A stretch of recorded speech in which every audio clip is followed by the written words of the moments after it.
shall move to questions without notice. Are there any questions? And I give the call to the Honourable the Leader of the Opposition. Thank you, Mr Speaker. My question is to the Prime Minister. Prime Minister, when a 5-year-old child is abused and their attacker is back on the streets before that child has even turned 8, that is not justice. It is a betrayal. In the last year alone, there were an average of 226 cases of child sexual exploitation each and every day. This morning, Labor voted to delay the Coalition's push to crack down on child sex offenders. Why did the Prime Minister instruct his Labor government to vote against the protection of children? Call to the Prime Minister. Thanks very much, Mr Speaker. Child sexual abuse is abhorrent and it's totally unacceptable. All children deserve to grow up safely and free from abuse. And I would have thought if there was an issue that should be free from partisan shots, it is that. It is that. For new members of the House, private members' business is dealt with on Monday after it's introduced. Everyone knows that that's the case. It's been the case since at least 1996, since I've been here. People know that that is the case. The government is committed to protecting Australia's children from harm, and will always seek to engage. The Chief Opposition Whip is now warned of all people should not be interjecting on this subject. And it would be good if there wasn't interjections on this subject, I would have thought. We give credit where credit's due. I give credit to Peter Dutton for the work that he did as Minister in establishing the Australian Centre to Counter Child Exploitation in 2018. This was a critical initiative backed by the then opposition and now supported by the current government. That's the way that we deal with these things.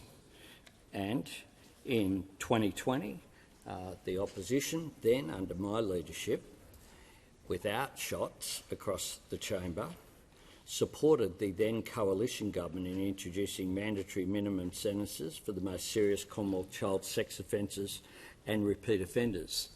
Those laws from the former government are what remain in place today, after their 9 years in office. My government will continue to enhance Australia's response to child sexual abuse, including through implementing the National Strategy to Prevent and Respond to Child Sexual Abuse, and working with states and territories on reforming their working with children's checks. I note that the Shadow Attorney-General has written to the Attorney-General with ideas for further reform, and my government will always consider any sensible proposals for reform. Because as our record makes clear, we're always ready and willing to work constructively in the interests of child safety. Something I think, if we can find one issue in which we can actually work together, I would have thought this was it. Call to the order when the House comes to order. We'll hear from the honourable member for Boothby. Thank you, Mr Speaker. My question is to the Prime Minister. Can the Prime Minister update the House on the recent developments in the Middle East and why they provide hope for people in the region and in the world? Call to the Prime Minister. I thank the member for Boothby for her question, and indeed Australia welcomes the news that both Israel and Hamas have agreed to the first phase of President Trump's peace plan. In the Middle East, the past 2 years have been full of dark days. Today we see a ray of light. Today the world has cause for real hope. Hope for the families of the hostages who have kept a 2-year vigil that must have felt like an eternity. Hope for the people of Gaza who have endured suffering beyond imagining. And hope that after 8 decades of conflict and terror, we can break this cycle of violence and build something better. Mr Speaker, throughout this devastating conflict, Australia has consistently been part of the international calls for a ceasefire, for the return of hostages and for the flow of humanitarian aid to Gaza. We've always acknowledged that the leadership of the United States of America, together with the Arab League, is vital to achieving these goals. President Trump's plan proves the truth of that. We applaud the diplomatic efforts that have been undertaken by the United States, the Arab League, Turkey, Qatar and Egypt, and the work that has been done to engage with Israel and the Palestinian Authority. I was grateful for the opportunity to discuss these matters with a number of leaders in the United States, at the UN, at the UK and at the United Arab Emirates, together with a number of key international partners, of course, 3 of the Five Eyes states who recognised the state of Palestine during that UN Leaders' Week. There is growing international momentum to bring peace and security to the Middle East, and we must all continue to work together to build on this. As we welcome the agreement on Phase 1 of this plan, we reiterate our support for its calls for Hamas to lay down its arms and that Hamas must play no role in the future of Gaza. Importantly, President Trump's plan also rejects the annexation and forced displacement of the Palestinian people, because the only path to a just and lasting peace in the Middle East remains a two-state solution.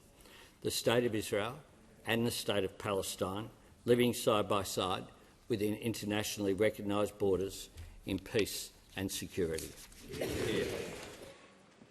Give the call to the Honourable the Leader of the Opposition. Thank you, Mr Speaker. My question is to the Prime Minister. In September, the Prime Minister was asked about returning ISIS brides and repeatedly said, quote, "The Australian government is not providing assistance to this cohort." But evidence at Senate estimates confirmed that the government assisted with medical interviews, assisted with DNA tests for children, assisted with citizenship by descent claims and assisted with passports. Why did the Prime Minister tell Australians one thing while doing the exact opposite? Order. Give the call to the member for Isaacs is warned. Do not interject while questions are being asked. Leader of the House has the call. Thanks, Mr Speaker, and I am glad that the Leader of the Opposition has raised this to be able to deal with it directly and personally after some of the claims that were made by Senator Patterson in Senate estimates yesterday. Everything that was just described as assistance by the Leader of the Opposition, it would have been an offence for the government to not do. Under the Citizenship Act,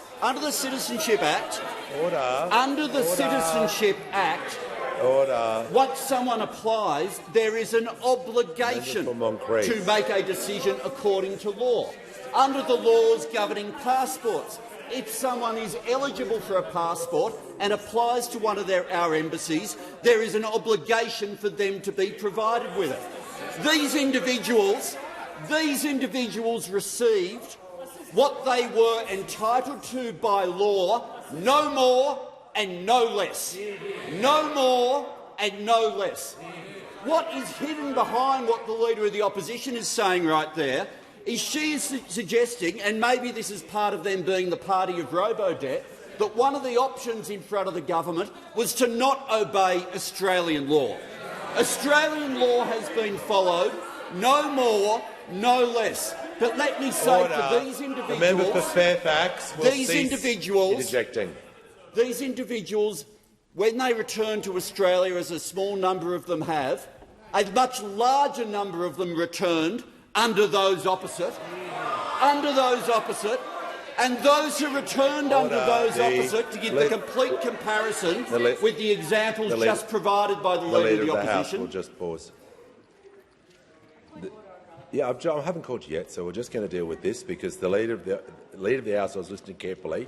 I assume it's going to be on relevance. He was doing a comparison regarding what he was asked about, which he's entitled to do under the standing orders, and he's answered directly regarding the part of the estimates question and also the assistance part of the question. So it is going to be very difficult for the Leader of the Opposition to raise a point of order on relevance, but she can have a go. Mr Speaker, it is a point of order on relevance because this is about what the Prime Minister said. And he said, the Prime Minister said no assistance was provided. Resume your seat. Resume your seat. Resume your seat. No, resume your seat. The Minister has directly addressed that part of the question in terms of the assistance. if you listen carefully. Order. The manager of opposition business, do not debate this. You're not in a debate with me. You may not like the answer, but this answer is being directly relevant to what the minister has been asked about.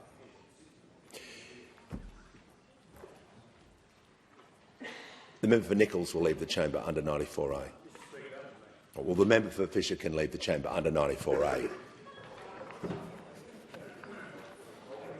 And thank you for being honest. Order. Order. Order. We're returning the House to order. The Leader of the House. Thanks, Mr Speaker. And I'll give you an example of a series of people where no support was given to them, just as no support was given to this cohort. When those returned under the previous government who had fought for ISIL, they came back, no support was given to them by the coalition. When some of them had provided support to ISIL, no support was given to them. When some had joined other Islamic extremist groups, in the words of those opposite in a question they answered about those who returned under them, no support was given to them. And when people recently returned to Australia, no support was given to them. Call to the honourable member for Bendigo. Thank you, Speaker. My question is to the Treasurer. How has the Albanese Labor government's responsible economic management helped to ease the cost of living for Australians? And what are the risks of other approaches? Call to the Treasurer. Thanks, Mr Speaker. Thanks to the member for Bendigo for her question, which reflects her focus on the cost of living in her community and also in our government. Mr Speaker, this week and every week since the election has made one thing really clear. They are divided and we are delivering. We are delivering cheaper medicines and student debt relief, tax cuts and help with electricity bills and cheaper batteries, real wages growth, rises in aged care wages and the minimum wage, protecting penalty rates, 5% deposits, more urgent care clinics, 12% super guarantee and paying super on paid parental leave, Mr Speaker. And today is an especially proud day for our government because we have just introduced the payday super legislation into the parliament. This will boost retirement incomes and benefit millions of Australians.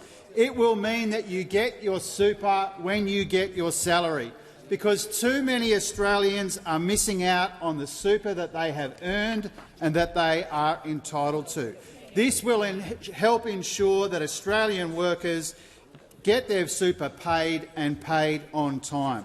And it means that under this Labor government, Australians are earning more, they are keeping more of what they earn, and thanks to this legislation, they will retire with more as well, Mr Speaker. This is a government of delivery, focused on the cost of living. That is an opposition which is hopelessly divided and only focused on themselves. Every month or two, another shadow ministry reshuffle, with another one on the way.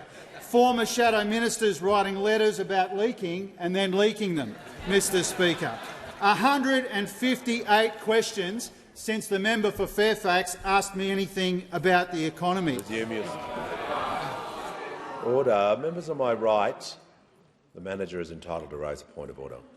Mr Treasurer is not being relevant, and just hold your horses. The order. The Treasurer, on the point of relevance, was asked about other proposals. He is 2 minutes in.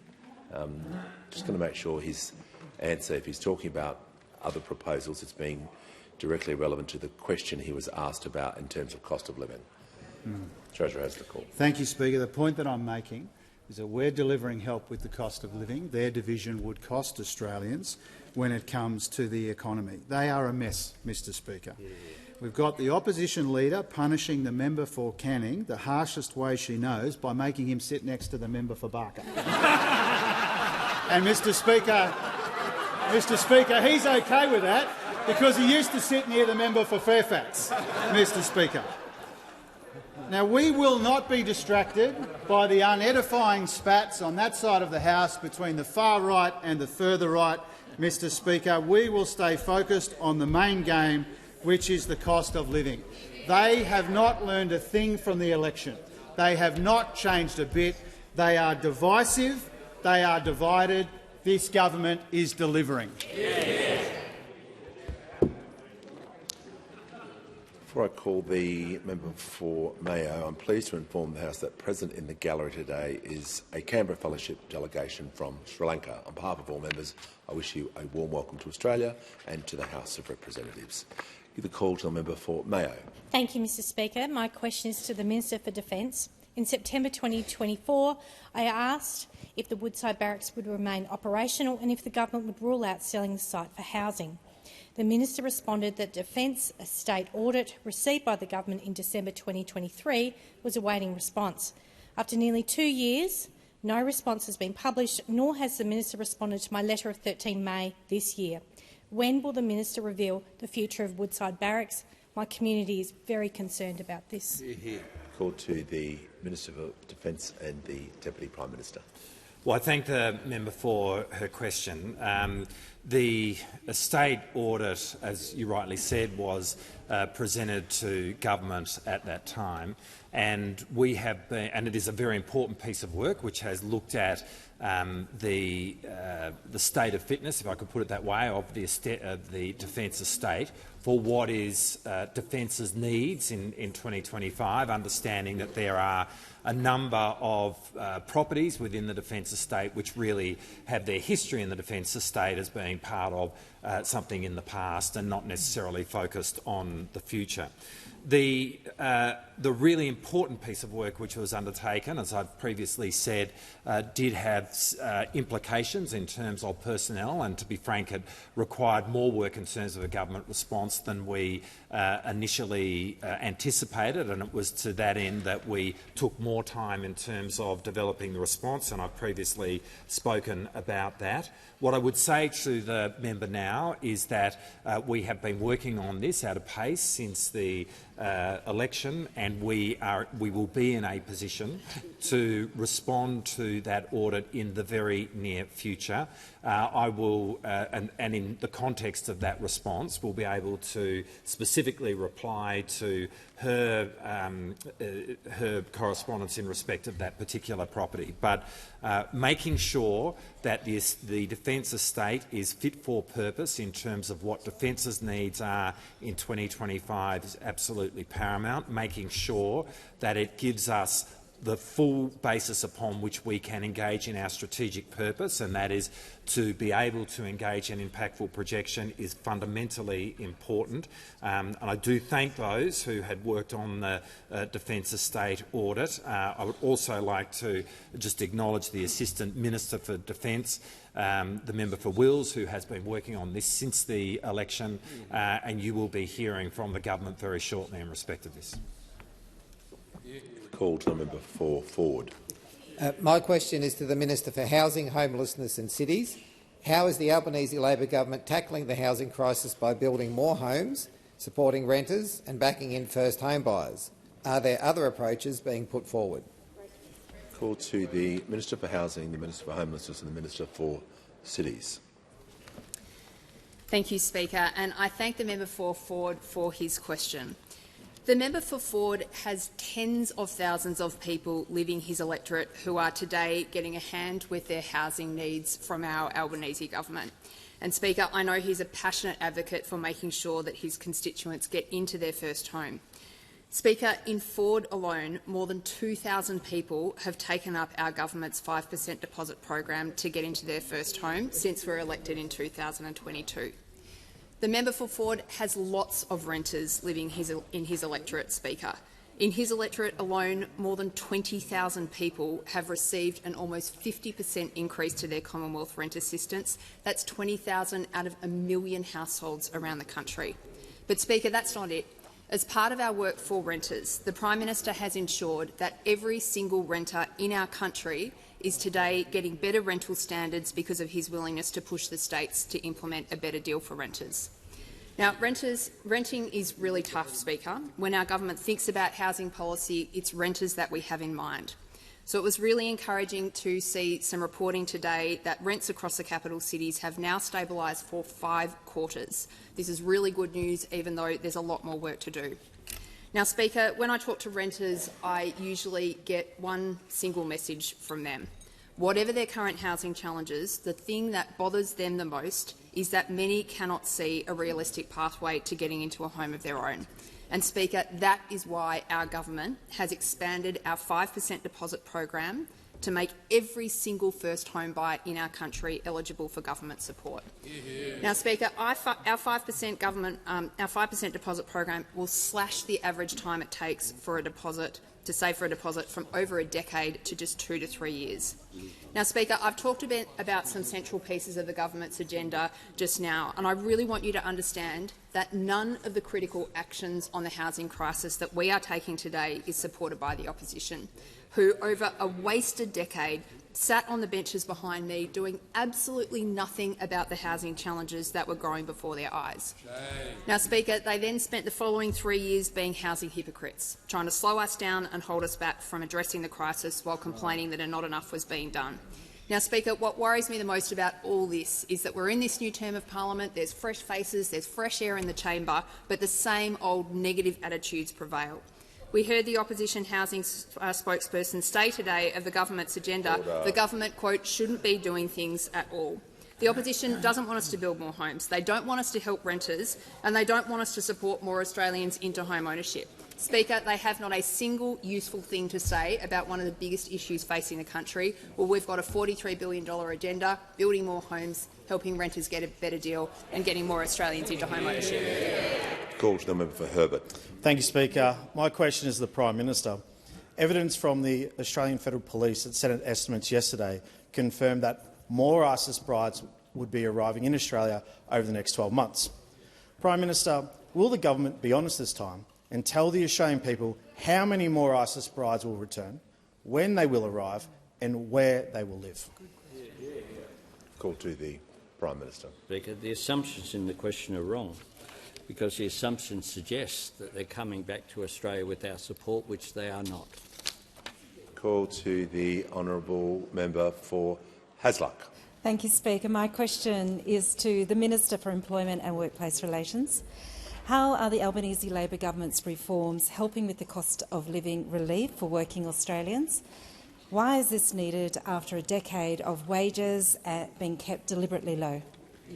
Call to the Minister for Employment and the Minister for Workplace Relations. Well, thank you, Speaker, and I'd like to thank the member for Hasluck for her question and the hard-working advocacy she does on behalf of her constituency. Our government is committed to delivering cost-of-living relief for Australians, including delivering real wage increases for our hard-working workers. Of course, getting wages moving is a core part of our government's agenda, with our workplace relations reforms designed to reinvigorate enterprise bargaining and get wages moving. Of course, these reforms were desperately needed after a decade of coalition government which presided over low wages, which they used to brag about as being part of a deliberate design feature of their economic policy. Well, our laws are now working. They are getting wages moving. We have now seen economy-wide annual real wage increases above inflation for the past 7 quarters in a row. Wages grew by 3.4% in the 12 months to the June quarter, representing a real wage increase of 1.3%. That is the strongest annual real wages growth we have seen in 5 years. And we've seen the longest run of annual real wage growth at or above 0.7% for a decade.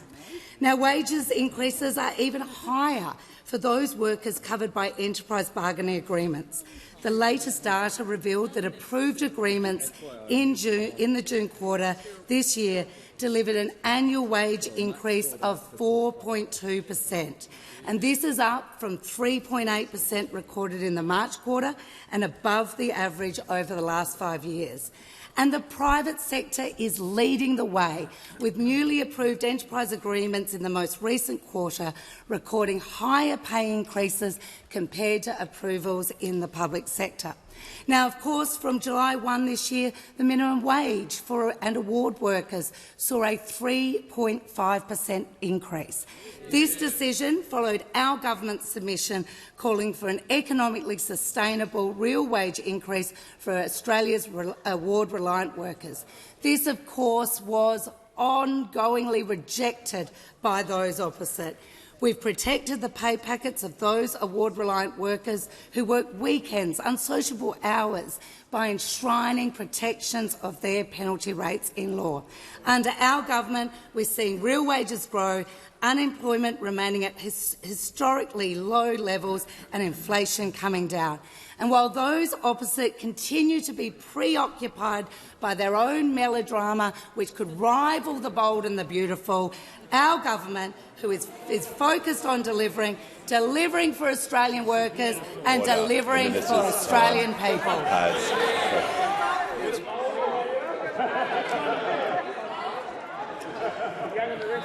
I could say something, but I won't. Give the call to the Leader of the Nationals. Thank you, Mr Speaker. My question is to the Minister for Climate Change and Energy. Minister, how many hectares of Australian land will be required for Labor's renewables rollout? Call to the Minister for Climate Change and Energy. Well, thank you very much, Mr Speaker. I thank the honourable gentleman for his question. There are a couple of estimates in relation to the question he asked. The ANU, for example, has estimated 120,000 hectares, or 1,200 square kilometres. In the New South Wales context, the New South Wales Agriculture Commissioner has estimated that it would need 55,000 hectares in New South Wales, or 0.1% of rural land. And in relation to that report, the New South Wales Agricultural Commissioner said our analysis of the likely and worst-case land use changes with renewable rollout to 2050 does not indicate a material impact on agricultural production. The call, order. Order. When the House. Member for Lyne, the member for Mallee. The House comes to order. The member for Gippsland is not helping. We give the call to the honourable member for Richmond. Thanks, Mr Speaker. My question is to the Minister for Aged Care and Seniors. How is the Albanese Labor government reforming our aged care system to ensure our loved ones receive better quality care? And why was the system in desperate need of reform? Call to the Minister for Aged Care and the Minister for Seniors. Thank you, Mr Speaker. I thank the member for Richmond for her question. She's an absolute champion of older people across her community and is a former Minister for Ageing for older people across our nation. Mr Speaker, our government is proud to be delivering the biggest and most ambitious reforms to aged care in a generation. And we're just 23 days away from the commencement of the new Aged Care Act. But the 1st of November is not the beginning of our reform, Speaker. Our work to deliver safer, more dignified and compassionate care to older Australians started the moment we came to government. We've now released more than 10,000 of the fast-tracked home care packages we committed to last month, putting us well on track to release 83,000 new home care places this financial year. That means more older Australians are getting the support they need to stay independent, connected and safe at home, close to their loved ones and their communities. Last month, we announced the 3rd round of the Aged Care Capital Assistance Program, investing $300 million in new and upgraded services in communities where access to care has too often been out of reach. In the member for Richmond's community, we're delivering 14 new rooms at the Ferris Village Bangalow home and increased support and home-like care for up to 31 residents with behavioural support needs at St Andrews Village, Ballina. These investments will make sure that older Australians, no matter where they live, can age with dignity, close to home and family.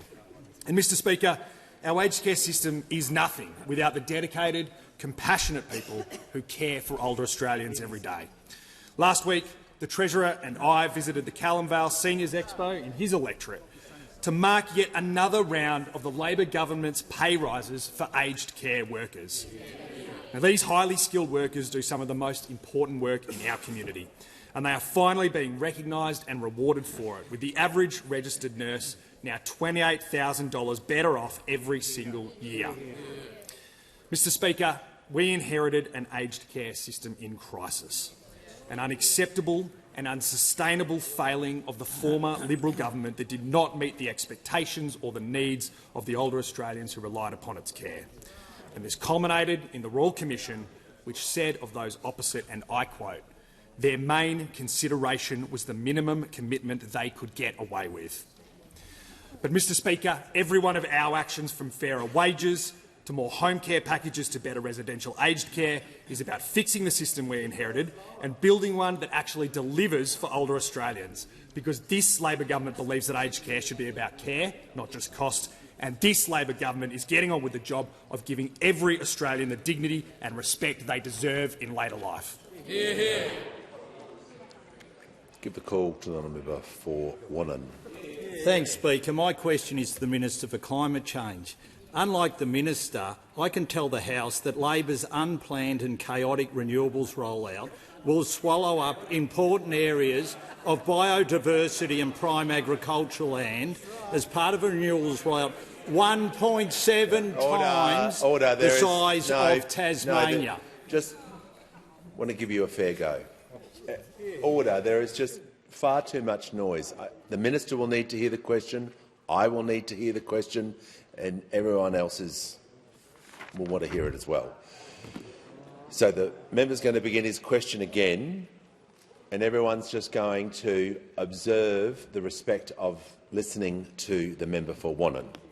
Thanks, Speaker. Unlike the Minister for Climate Change and Energy, I can tell the House that Labor's unplanned and chaotic renewables rollout will swallow up important areas of biodiversity and prime agricultural land 1.7 times the size of Tasmania. Will the minister commit to tabling his map detailing areas of important biodiversity and prime agricultural land at risk from his renewables rollout, or doesn't he have one? Call to the Minister for Climate Change and Energy. Well, with due respect to the honourable gentleman, Mr Speaker, I'm not sure he listened to the answer I just gave to the House.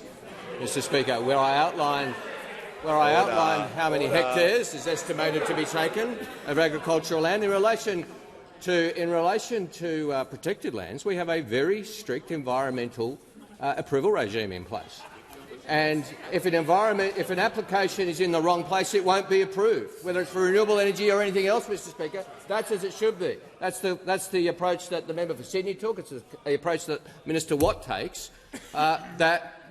We will only approve, the relevant minister will only approve those projects, whether they be renewable or not, that are environmentally sustainable. Now, Mr Speaker, what the honourable member for Wannon is doing is engaging in disinformation about the renewable rollout, Mr Speaker. Order. The member for Wannon on a point of order. Speaker, my point of order goes to relevance. I asked whether you had a map, and if you did, would you table it? Now, if you don't have a map, be honest with the Australian people and admit. Yes, the minister was asked about a map, but the question contained it contained a series of points in the lead-up to the question about a map, and there was quite a lot of argumentative part of the question, which is entitled, at the beginning part of the question, I meant to say. So the minister is going to respond to that, and he's been directly relevant, and he did specify with his previous answer some information, but I'll listen carefully to make sure he's being relevant. Mr Speaker, thank you, sir. And now what the honourable member for Wannon is doing is spreading disinformation about the renewable rollout. And when I see that, I will call it out. When the Leader of the National Party says that workers who are building wind farms club koalas to death, I will call that out as disinformation, Mr Speaker. When the member for Flynn says there's no such thing as human-induced climate change, I will call it out. When the member for New England, says that wind turbines cause Alzheimer's, I will call it out because it is disinformation.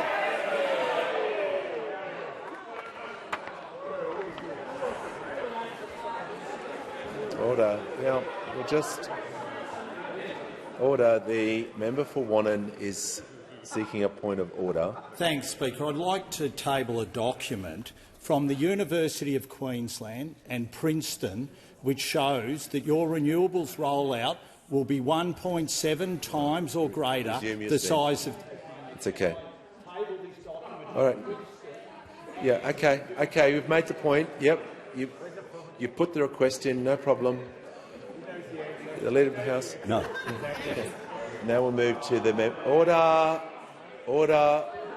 Members are entitled to ask the question and to table documents. That's nothing controversial. Order. Member for Goldstein will cease interjecting. The member for Lyne, when I'm settling the House, it's not the time to jump in. Because I'd like to hear from the member for Barton. Thank you, Speaker. My question is to the Minister for Health. How is the Albanese Labor government strengthening Medicare by investing in urgent care clinics? Why is this investment so important after a decade of cuts and neglect? Call to the Minister for Health and Ageing and the Minister for the National Disability Insurance Scheme. Thank you, Speaker, and thank you to the member for Barton for her question. Through her work at the St Vincent de Paul in New South Wales before she came to this place, every day she saw the sorts of choices that families under cost of living pressure have to make, and that explains the strength of her conviction and advocacy for our determination as a government to deliver more free visits to the doctor and even cheaper medicines. I saw this, Mr Speaker, a few weeks ago when she and I visited the Carlton Urgent Care Clinic in the Barton electorate, just around the corner from the St George Hospital. Already, since it opened last year, it's seen about 18,000 patients completely free of charge. Patients like Gabrielle, who said on Google Review, "I've been here twice with my 92-year-old mum, and each time the service has been caring, thorough and informative. Wait times are very good, as with the nurse and the doctor. I'm impressed and grateful, especially on weekends when your GP is closed or you don't quite need to go to emergency but need urgent attention. It's well worth it." Melissa said similar things about Nurse Cass and Dr Mira, who helped with her 2-year-old daughter who'd split her head open, again not having to go to hospital. This Carlton Urgent Care Clinic is just one of 90, Mr Speaker, we've already delivered. They're open 7 days a week, fully bulk billed. All you need to take is your Medicare card, Mr Speaker. And already they've seen very, very close to 2 million patients. And we want more Australians to get that sort of care, the sort of care Gabrielle and Melissa talked about receiving from Carlton. And that's why we promised 50 more urgent care clinics at the last election, Mr Speaker. 3 are already open and 47 have already been subject to competitive tender processes and will be announced very soon. I promised that they'd be open by the middle of next year, Mr Speaker, but I want to over-deliver on that. I'm hopeful that as many as possible will be up and running by Christmas this year. And once they are all up and running, Mr Speaker, 4 out of 5 Australians will live within a 20-minute drive of a Medicare urgent care clinic. And together they will see 2 million patients every single year, every one of whom will be bulk billed, Mr Speaker. And importantly, they won't just be getting high-quality urgent care when and where they need it, fully bulk billed, fully free of charge, as important as that is, Mr Speaker. They'll also be taking pressure off busy emergency departments like the one at St George Hospital, Mr Speaker. And that's what the member for Barton and all her colleagues on this side are focused on, Mr Speaker, delivering for their community, delivering on promises they made to their electorate at the last election, not the mindless division and the infighting that seems to occupy those opposite every waking hour. Give the call to the honourable member for Wentworth. My question is for the Prime Minister. The Royal Commission into Robodebt found that cabinet secrecy enabled the appalling abuse of power to continue for years. Yet your government's FOI bill would expand, not reduce, that secrecy. The crossbench and the Greens will not support it. Is the government really going to work with the parties responsible for robo-debt to explicitly act against the Royal Commission's findings and increase secrecy in government? Call to the Prime Minister. Thank you, Mr Speaker. With respect to the member for Wentworth, the Robo-Debt Royal Commission did not find that cabinet processes were the problem. They found that ministers acted directly in contravention to the advice that they were given. And knowing, even though questions were being asked in this chamber, so let's not let those responsible for robo-debt off the hook by suggesting, bizarrely, that somehow reform of a system that is broken, the FOI system, has something to do with support for robo-debt. That is a link which is simply not there, I say to the member for Wentworth. The fact is that the FOI system currently is not working for anyone. FOI is a vital feature of democracy, but right now the system is broken. The current framework was established in the 1980s, and one of the things that's occurred is that some of those crossbenchers, I don't know if the member for Wentworth is one of them, have participated in a business model where a failed former senator has set up a model where they're actually paid to put in FOI requests, thereby costing taxpayers money twice the way through. Twice the way through.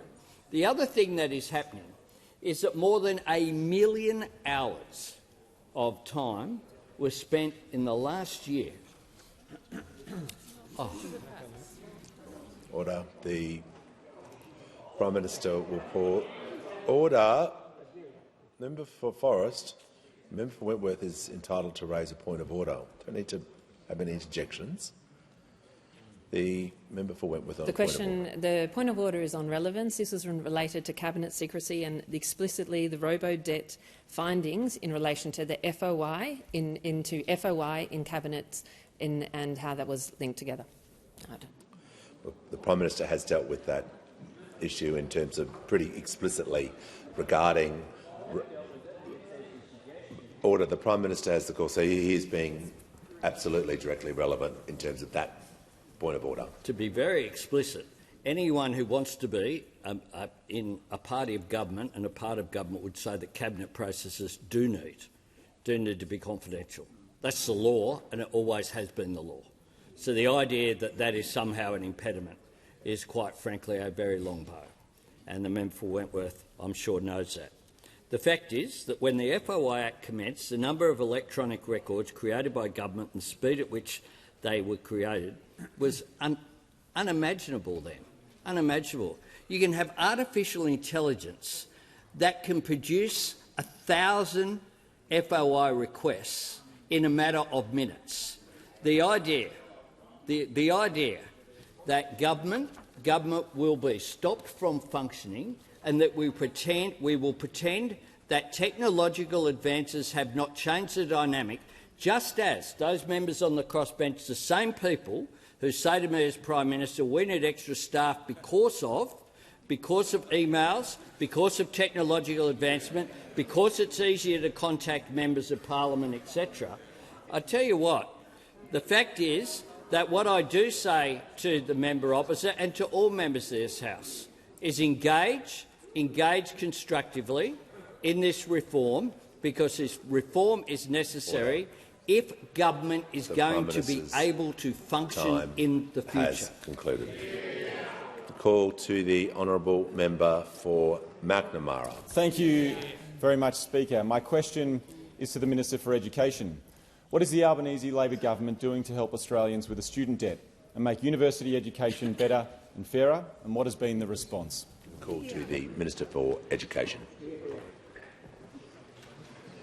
Thanks very much, Mr Speaker. Can I thank my friend the magnificent member for McNamara for his question.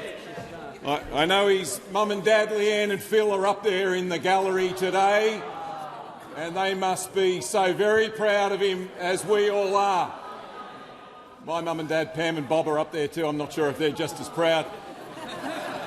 Mr Speaker, on the 3rd of May, Australians made their voices heard.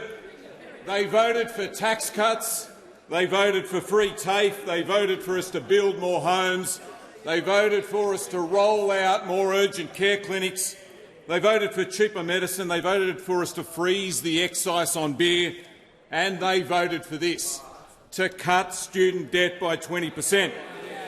They voted for it, and in just over a month they'll start to see it and to feel it. As I told the House the other day, next month the Tax Office will start to cut HECS debts right across the country. It will start in the middle of November, more debts will be cut in December, and by Christmas most of the 3 million Australians with a HECS debt will have it cut by 20%. Now, that's a time of year when a bit of good news goes a long way. And there is one person in this place that they can thank for that, and that is this Prime Minister. He's not Santa Claus, but he's delivering. Big time. Big time. For 3 million Australians. The average cut is about $5,500. And it's not the only thing that we're doing. We're also cutting the amount of HECS that you have to repay every year. If you earn about $70,000 a year, we have reduced the amount that you have to repay every year by about $1,300. That's about $100 a month. That's real cost of living help, and it's already started. It started a couple of weeks ago. All of this is going to help a lot of young Australians just out of TAFE, just out of uni, just out of home, just getting started. That's why they voted for it in their millions. As one National Party MP told the Daily Telegraph a few months ago, quote, "My kids are paying off a university debt, and I reckon they voted Labor." They voted Labor, Mr Speaker, but there's still a lot opposite who think that this is quote-unquote grossly unfair. Now, well, like the Grinch, just opposite. There's a few Grinches opposite who are opposed to this. Order. The minister. But the Australian people voted for it. The minister will pause. I don't want to use that sort of language. Withdraw, Mr Speaker. There are members opposite who are opposed to this, but the Australian people voted for it, and we are delivering it. Give the call to the order. Members are not to give comments as people approach the dispatch box. It's highly disorderly. Give the call to the member for Fairfax. Thank you, Mr Speaker. My question goes to the Treasurer. Now, I refer to confirmation by Treasury officials today that the government is planning an economy-wide marginal abatement incentive. That is a carbon tax of around $300 a tonne. This is over 10 times more expensive than the carbon tax Julia Gillard introduced and the Australian people rejected. Will the Treasurer explain to the House the impact Labor's new carbon tax will have on the Australian economy? Give the call. Order. Order. Give the call to the Treasurer. I was wondering where he got to, Mr Speaker. I'm pleased that after 170-odd questions, at 5-3 on the last day of the sitting week, the Shadow Treasurer pops up to ask this question. Order. Mr Speaker, the Treasury modelling and our policy does not assume an economy-wide carbon price is in place. Treasury's report makes that clear because that is not the government's policy. And so the question that he has asked is not based on reality, Mr Speaker. Now, I'll tell you what the Treasury officials who provided the Treasury modelling about the government's climate targets told the government, and that is the orderly transition that this government represents is the best way to grow the economy and create opportunities in our economy. And they also made it clear, comparing the orderly scenario with the disorderly scenario represented by those opposite, is that the absolute worst thing that we could do as a country and as an economy is to go down the path that coalition of cookers wants Australia to go down, which is a disorderly transition, which would cost jobs and cost investment, Mr Speaker. The member for Wannon. It's on relevance, Speaker. The Treasurer has got completely off track, and he should go back to the carbon tax that you're seeking to impose on. Well, look, when the Treasurer is reading out the Treasury advice from Treasury officials that he was asked about, okay, on the question that he was asked, I think everyone here can agree that is being directly relevant. If he was reading out other advice or alternative policies, that wouldn't be directly relevant. But to take a point of order, when I was listening carefully to the Treasurer about the advice that he was asked about and explaining that about what the Treasury was doing, that's just an abuse of the standing orders. It is just — you're not going to debate me. It's not a debate. You're not going to defy me. I'm just trying to explain to the House, when a person is asked, a minister is asked a question about, it's just a pattern I want to cease. If he was off topic, I would bring him back to order. You mightn't have liked the answer, Member Fornham, but he is being directly relevant. So I'm just asking all members, don't abuse the standing orders. Has the Treasurer completed his answer? All right. Okay. Okay. We're going to move on. Order. No. No. The member for Fairfax. Member for Fairfax. No. The member for Caldwell will resume his seat. The House is going to become immediately silent because the member for Fairfax has just been completely disruptive and is going to leave the chamber under 94A. Order. The Treasurer is warned.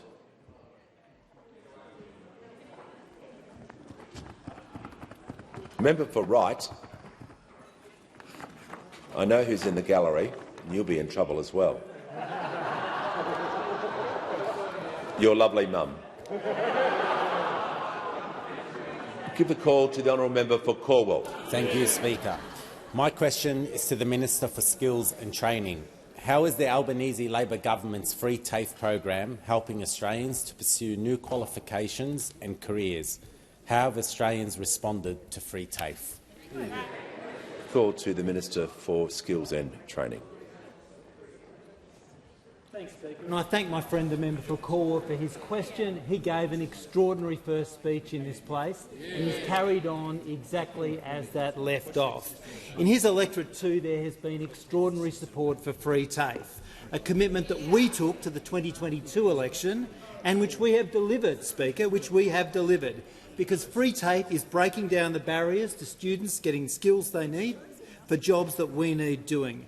And, Speaker, since the program started, we have seen 685,000 Free TAFE enrolments. That's hundreds of thousands of Australians benefiting from Free TAFE, saving on the cost of their course and getting skills that we need that often before simply weren't affordable.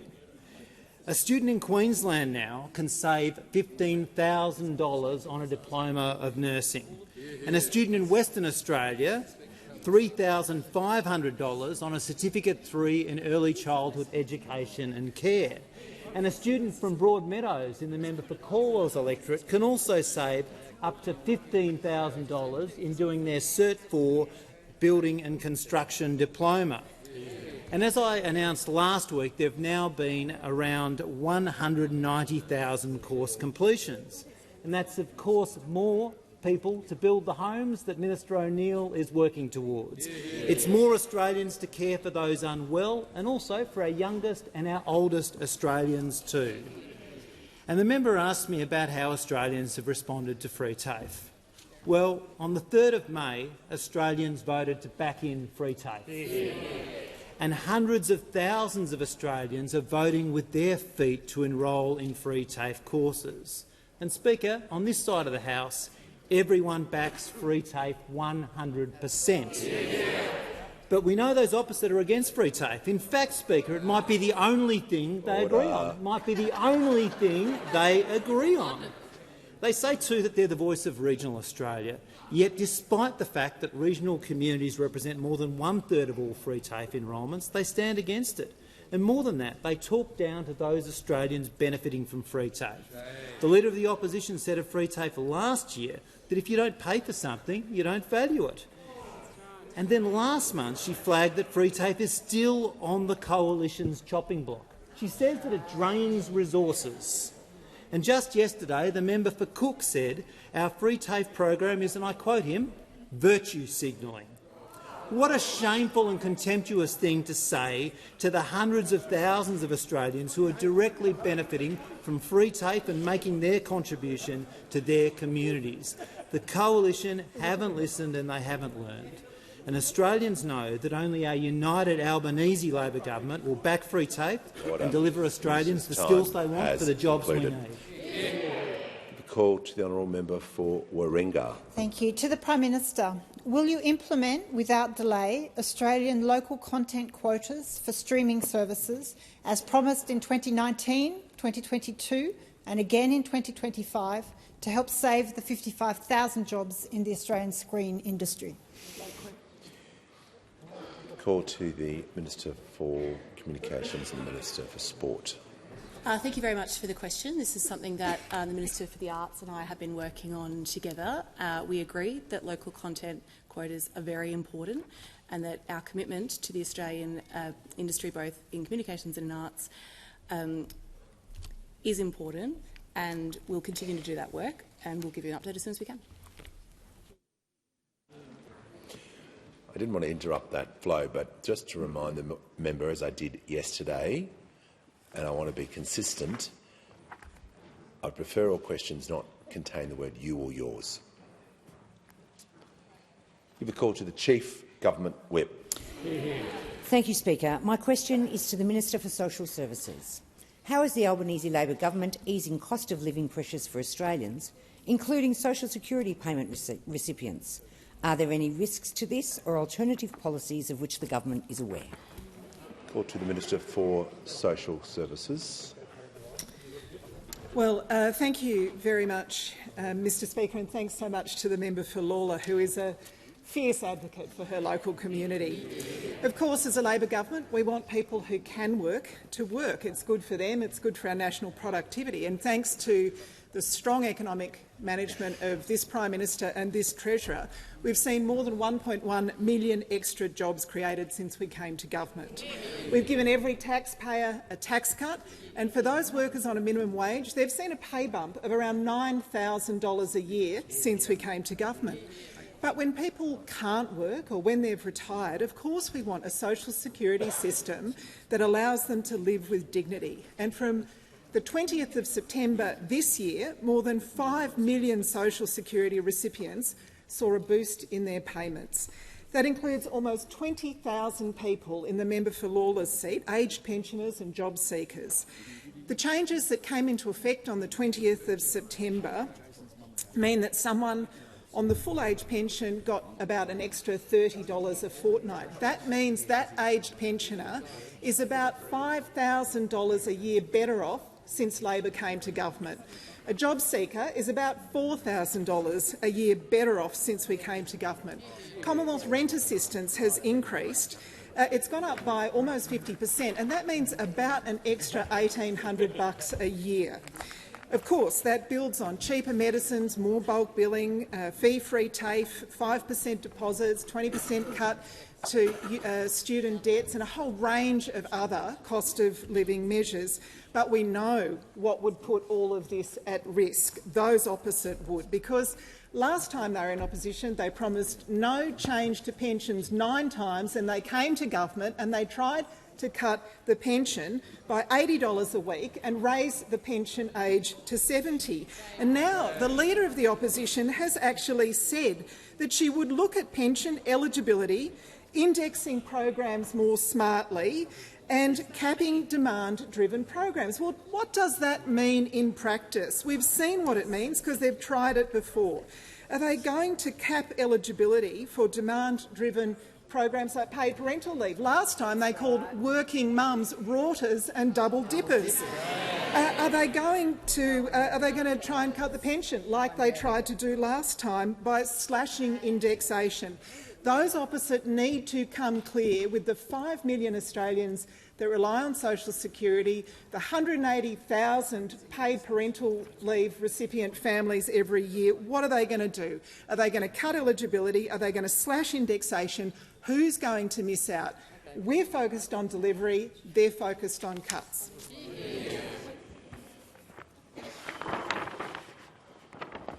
Give a call to the Leader of the Opposition. My question is to the Prime Minister. In the space of 3 answers in this House, the Prime Minister and the Home Affairs Minister directly contradicted each other. On the 4th of September, the Prime Minister said no assistance was being provided to returning ISIS brides. The Home Affairs Minister said today ISIS brides were receiving the support they were entitled to. And then the Prime Minister said again that ISIS brides were not receiving support. How can Australians have any confidence in Labor when the Prime Minister and the Home Affairs Minister cannot get their story straight and do not know what is going on? Call to the Prime Minister. Thanks, Mr Speaker. Fact 1. A non-government organisation took this government to court demanding that we repatriate these people. Fact 2, they lost that court case. Fact 3, we did not repatriate these people, unlike the former process of both the former government and the government in its first term early on. Fact 4, Chrissy Barrett, in the Senate estimates that the member has referred to. So I'll quote Chrissy Barrett, the AFP Commissioner, very directly. Very directly.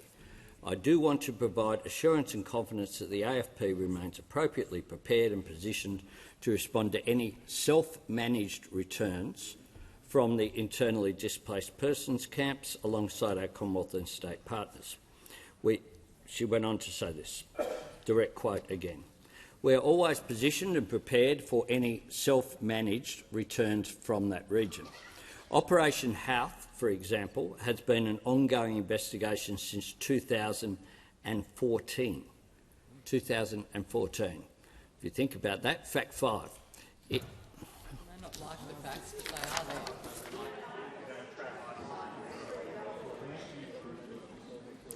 The question was about how can Australians have confidence, and I think if the Prime Minister is reading facts in about the question who was asked, it's going to be very difficult to raise a point of order on relevance. Order is on relevance, Mr Speaker, because the substance of my question was the contradiction heard in the House today about assistance and support provided to returning ISIS members, not transcripts from Senate estimates, not statements by the AFP Commissioner. Resume your seat. Yes, that wasn't the question. The question was how can Australians have confidence in the Prime Minister? That wasn't the question. That was in the question, but that wasn't the question.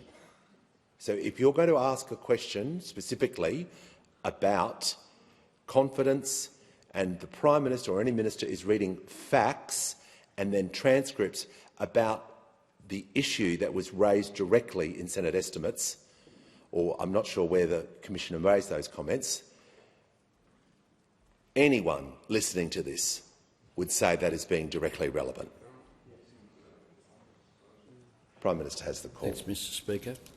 Fact 5. 2014, when Operation Houth was established, was under the Abbott government, not under this government, because Australians have rights. The question is whether we are repatriating people. The answer to that is no. If the question is do Australian citizens have rights, the answer to that is of course yes. We are not repatriating these people. And with regard to the AFP Commissioner, evidence in Senate estimates last night was very clear. So we have a number of ongoing investigations and matters that relate to Australians who have travelled overseas. I want to provide confidence and assurance that we remain prepared and positioned for any self-managed returns alongside our partner agencies. Fact 6. We on this side of the House have confidence in the Australian Federal Police. I'd suggest that every member of this parliament should do so as well and should not try to mislead people and play politics with something such as this. Order. Give the call to the honourable member for Gilmore. My question is to the Minister for Climate Change and Energy. How is the Albanese Labor government delivering on its election commitment to help Australians with the cost of home batteries? Are there any risks to this policy? Give the call to the Minister for Climate Change and Energy. Well, I thank the member for Gilmore for her question, and she's a big supporter of the Albanese government's cheaper home batteries policy because her electorate have been big beneficiaries, Mr Speaker. And the honourable member asked me about delivery of that election commitment, and I can tell the House that policy has been in operation today for 100 days. And in that 100 days, it has delivered 81,413 batteries to Australians, Mr Speaker. Now, I updated the House yesterday on the league table in Western Australia and New South Wales, and today I'll add Victoria. Congratulations to the member for Indi, who leads the league table in Victoria, and the member for Hawke, who comes second in Victoria, and the member for Flinders, who comes third in Victoria, because this is a regional and outer suburban story, Mr Speaker. And in Queensland, it's a very big day for the member for Wright. Not only is his mum in the gallery, but he leads the league table in Queensland, Mr Speaker. A big congratulations to the member for Wright, and also the member for Bowman, and the member for Blair comes in third in Queensland. And last but not least, very much not least, South Australia, which actually per capita leads the country in take-up of cheaper home batteries. We have Mayo coming in first, Sturt coming in second, and Boothby coming in third, followed closely by Spence, Mr Speaker. Again, this is a suburban story. And the honourable member asked me about cost of living relief, and interestingly, half the people installing a battery under the Albanese government's cheaper home batteries policy are also installing solar panels at the same time, either brand-new solar panels or adding to their solar panel array. Now, we know that if you add solar panels and a battery at the same time, that can reduce your annual bill by more than $2,000 a year. More than $2,000 a year. And some people will never get a bill again, Mr Speaker, depending on the size of their solar panels and their energy use. This is real cost of living relief for Australians when they need it. And if that's what this policy can achieve in 100 days, imagine what it's going to achieve over this term, Mr Speaker, of delivery for the Australian people. Now, the honourable member asked me, are there any risks? And I think there are. The opposition wasn't too impressed with this policy during the election campaign. The then Shadow Treasurer criticised the policy, said only rich people will take it up. Au contraire, Mr Speaker, based on the figures around the country. The then Leader of the Opposition opposed it. And now we've got my old friend, who I miss dearly, the member for Fairfax, saying that he will cut the federal budget. And he's saying that there will be sweeping cuts. Well, will the batteries policy be cut under a Lee administration, Mr Speaker? That's what the Australian people deserve to know. The member for Fairfax, I'm sorry he's left the chamber, but he says he's going to cut policies. He needs to explain what those cuts will be, and most particularly, will he take away the rights of Australians to cut their energy bills by up to 90% by installing a cheaper home battery under the Albanese Labor government's policy? That's the question he needs to answer. Call to the member for Indi. Thank you, Mr Speaker. My question is to the Attorney-General. Attorney, after Robodebt, the government said never again to the culture of secrecy that allowed it to happen in the first place. The Royal Commission into Robodebt recommended repealing Section 34 of the FOI Act, yet the Freedom of Information Bill before the House would conceal even more information from the public. Attorney, why is the government expanding cabinet secrecy when the Royal Commission recommended the exact opposite? Call to the Attorney-General. Thank you, Mr Speaker, and I thank the member for her question and the way in which she has engaged on this matter. I must respectfully say that the premise of the honourable member's question is not correct. And I would point out, for the benefit of the House, Mr Speaker, that it was this government that initiated a Royal Commission into Robodebt, because we understand the importance of restoring integrity to what was an illegal scheme that destroyed lives. And secondly, only weeks ago, we as a government announced the single largest class action settlement in Australian history to bring that sordid matter to a close. But I will say, in relation to the Cabinet exemption of which the honourable member asks, that these changes are designed to clarify existing exemptions, and that is to make sure they are consistent with their original policy intent, so that they are applied where they should be applied and cannot be applied where they shouldn't be applied. The Cabinet exemption is being amended to clarify its operation and ensure it appropriately protects information central to the Cabinet process, which is consistent with its original intent. And speaking of robo-debt, to address a concern that was raised in the 2023 Royal Commission into robo-debt, the amendments would also make it absolutely clear that merely labelling something Cabinet in confidence does not make it so. That is a fundamental part of this legislation that is proposed. I would also point out that the proposed amendments are consistent with provisions that already exist in a number of state jurisdictions. Now, I want to make it clear, because the honourable member has asked about robo-debt, that the government accepted in principle all 56 recommendations made by the Royal Commission. In relation to the closing observation made by the Royal Commission about the Cabinet exemption, the government stated that it is critical that the Cabinet, a key decision-making body of government, is comprehensively informed in all its deliberations, because, of course, the decisions taken by the Cabinet are collective, and the principle of collective responsibility requires that ministers should be able to express their views frankly in Cabinet meetings, in the expectation they can argue freely in private while maintaining unity in public when those decisions have been reached.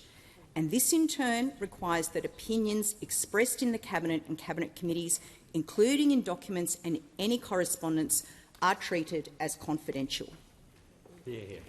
Call to the member for Deakin. Thank you, Speaker. My question is to the Leader of the House. How is the Albanese Labor government using the parliament to deliver cost of living relief for Australians, and how does this compare to other approaches in the parliament? Call to the Leader of the House. Thanks very much. Thanks very much, Speaker. And I thank the member for Deakin for the question. Someone who's delivering for Deakin in a way that hadn't happened for that electorate for a very long time. This term, through legislation in the parliament, and the Albanese Labor government has cut student debt by 20%. Through legislation in the parliament, we're delivering on cheaper medicines. Through legislation in the parliament, we're protecting penalty rates. Every single measure supported by this side of the House, opposed by those opposite. Only this week we've introduced further cost of living relief on freezing beer excise and on payday superannuation, and building on what was done in the House last term on tax cuts, on getting wages moving, on energy bill relief, on free TAFE and on building more homes. Every one of these measures, again, supported by this side of the House, opposed by those opposite. But I'm asked about are there other approaches to delivering on cost of living. And of course, while this side is focused on delivery, that side is focused on division. And the description of themselves used to be given the iconic status, as you'll remember, Mr Speaker, by Scott Morrison when he described them as a Muppet show. But they've gone one step up this week with Jacinta Nampijinpa-Price describing them as a clown show. As a clown show. From Broadchurch to circus tent. Those opposite providing the light entertainment on the hill. And we're never quite sure if the clown show is going to be Scary Clown, the Pennywise of Stephen King's It, or whether they're just going to provide Bozo. The Leader of the Opposition, forever, from the moment she's come into office, has been juggling on a tightrope without a net while below her the extreme right are engaging in a knife-throwing event. The member for Canning, there's no longer a lion tamer. He's broken out of his cage, wandering along the back rows, working out who to attack. The member for New England, the human cannonball of the parliament. And in Sideshow Alley, those booths where the kids can pay some money and look and say, are those Nationals real? Are they real? And outside, as you get at every single circus, there's food stalls with cookers as far as the eye can see. But the ringmaster isn't in the parliament. Every night they go back, they turn on their TV sets once it's dark, and the ringmaster tells them everything to believe and tells them only talk about yourselves, focus on division, let the Albanese Labor government do the delivery. Call the Prime Minister. On that note, Mr Speaker, I ask for further questions to be placed on the notice paper.